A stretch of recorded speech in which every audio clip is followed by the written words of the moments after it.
রাধা রানী। তো hello friends, good morning. তো সকলে কেমন আছো? আশা করি সকলে খুব ভালো আছো, আর আমিও খুব ভালো আছি। তো এই যে দেখো, আমার সোনার শরীরটা আজকে সকালবেলা ঘুম থেকে ওঠার পর থেকে প্রচুর খারাপ। ওর শুধু অকাক হচ্ছে, তো পেটে কিচ্ছু নাই, খেতে পাচ্ছে না। তো আমি এখন ভাবছি ওকে আমি কোন ওষুধটা দেবো, নিওব্যাক্টিন দেবো না র্যান্টাক দেবো না ডটিন দেবো, মানে কি দেবো সেটাই বুঝে উঠতে পারছি না। বাবা কী হচ্ছে? বমি হবে? অক হবে? অক হবে? তো আমি আবার পরে আসছি তোমাদের সামনে। তো সকালবেলার থেকে সোনুর শরীর খারাপ হওয়ার পর থেকে তো আমি আর ক্যামেরার সামনে আসতে পারিনি। তারপরে গেছিলাম সোনুর প্যাচিং খুঁজতে। তো অনেক খোঁজাখুঁজি পরে যাই হোক প্যাচিং পেয়েছি। তো বাড়িতে এসে স্নান টান করে যখন উঠলাম পুজো টুজো দিয়ে, তখন দেখছি 2টো বাজে। তো আজকে তো হচ্ছে আমাদের গোপু সোনার জন্মদিন।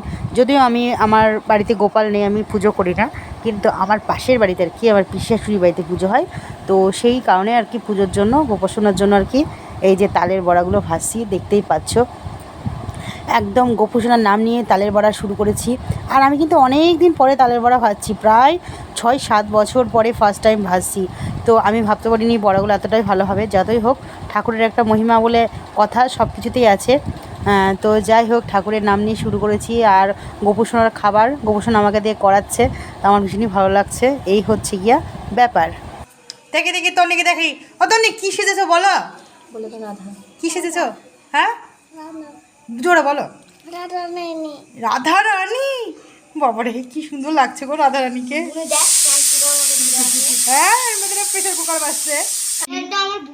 এই চুপ কর। কৃষ্ণ কই তোমার? ও রাধা, হ্যাঁ কৃষ্ণ কই? কই কৃষ্ণ? তোমার কি আছে? দিদুনের বাড়ি আছে। না না, দিদুনের বাড়ি না। কত নেই বলছি, তুমি তো রাধা সেজেছো, তো তোমার কৃষ্ণ কই? হ্যাঁ কৃষ্ণ। কৃষ্ণ কই? কৃষ্ণ হ্যাঁ দিদুনের বাড়ি আছে। মোটে পিছিয়ে কাছে লাগা বাবা, এদিকে তো কুকুর আছে।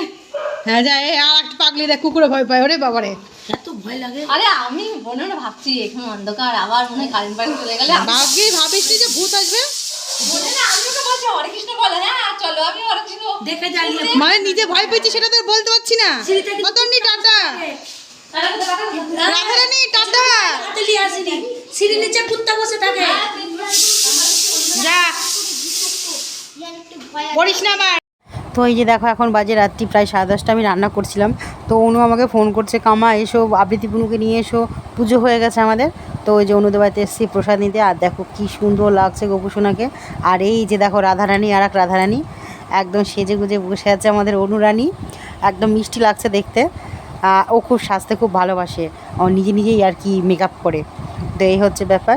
আর এই যে ফুগলিকে জিজ্ঞাসা করছি কী খাবে, তো ফুগলি তো শরীর খারাপ, ওর চিড়িটাকে দেখালো, তো কিছুই খাবে না আমি জানি। ওর পেটটা ভর্তি আছে, একটু ওকে ভাত খেয়েছে, বললো যে মা আমি খাবো, একটু আলু সিদ্ধ ভাত করে দাও, তো করে দিলাম ওকে। তো অল্প খেয়েছে, সে যাই হোক, এখন আমরা চলো প্রসাদ খাই।